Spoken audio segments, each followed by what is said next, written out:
Howdy, and welcome to the Bar SC Ranch, where you will experience our journey of running a family business, caring for animals, and doing life together. Subscribe now and be inspired here at the Bar SC.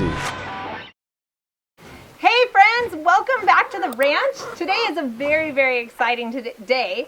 I'm here with our mini Dexter cattle that we just received from a family in our community who could no longer keep them in their yard anymore, so they came to hang out with us.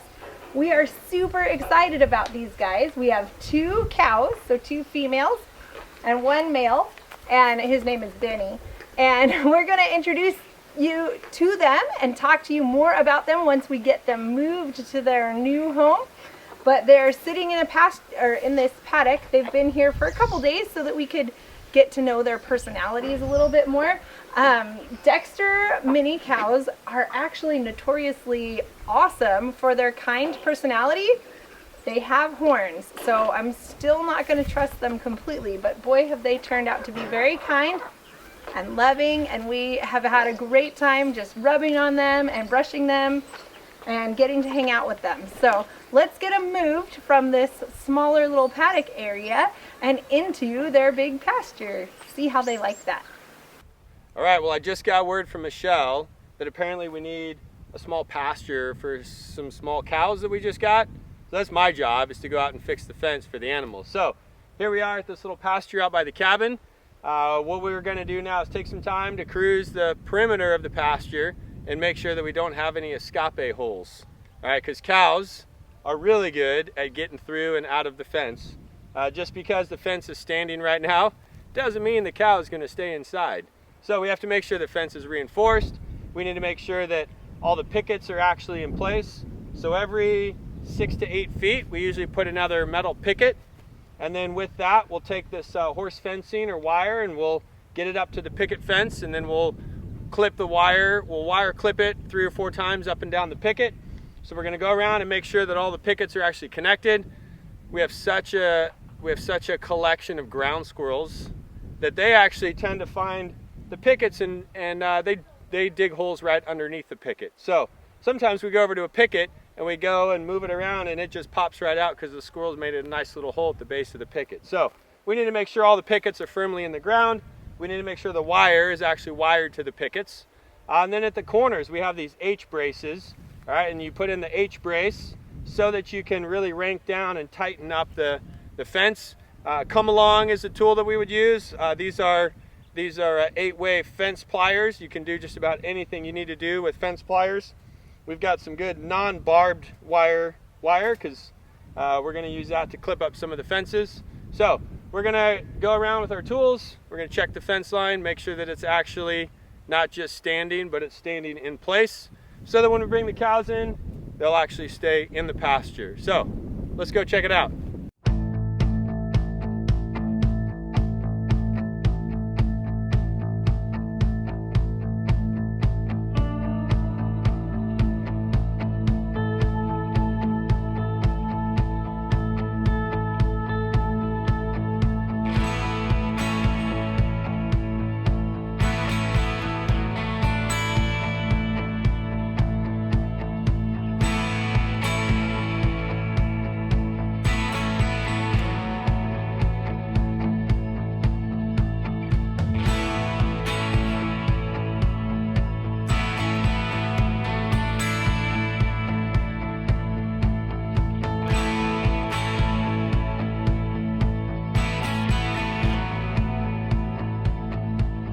All right, so this is an H brace. When you're laying out fence, you can only get so much tension on your wire from the pickets that you see out. So we've got all these pickets or T-posts that are laid out. It just depends on your preference, but say every 20 or so picket, you're gonna need to put in a real solid post in concrete, so that when you get your come along and you pull really tight on the wire, you're not gonna pull over the pickets. Well, when you get to the corner, or when you get to an elevation change, you're going to put in an H bar, an H bracket. So what you've got is 2 giant posts with 1 in the middle, and this is really meant for an increased amount of tension. So you're going to be able to pull, and this is at the end of the line, you're going to be able to pull on this wire for a long ways and really get it tight because you've got this H bracket support. So if you're ever driving down the country road and you start seeing miles of fence line, start counting how many pickets they have before they get to a metal post, and then you'll notice at every corner, if the fence comes to the bottom of a hill and then goes up, there's going to be an H bracket at the bottom before it goes up. You'll have them usually wherever there's gates, but these are stabilizers for tightening your fence. So Michelle, what's wrong with the door? It won't swing the other way. I, being the woman on the ranch, would just go get a wrench, take the hinges off and move it. But no, Tim wants to just move the trailer. Okay, that's good. Open it all the way and then I can back up. Oh, okay. And move it instead. Good.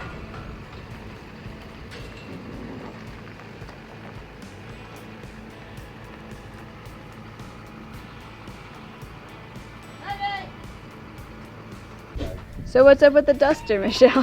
So I go, Tim, I'm gonna go get the tools to move the cows. And he says, nothing. And I run all the way to the barn and they're missing. Our paddle and our prod, everything is gone. So I brought back horse She tools. went to the cleaning closet. Because why not? No, you use a flag. We have a flag. I think the duster is definitely an improvement. Turns out you can't move a cow with a duster.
We finally got our mini cows moved to their huge pasture. They have about 5.5 acres down here. So hopefully they're gonna be super happy. These mini cows are our standard miniature cows. So miniature cattle are measured actually at the hip in inches from their hoof to their hip bone, which is back kind of on the back third of their body. Our cows are 42 inches high. The standard mini cow is 36 to 48 inches high. So these guys just fall right into the standard mini cow size.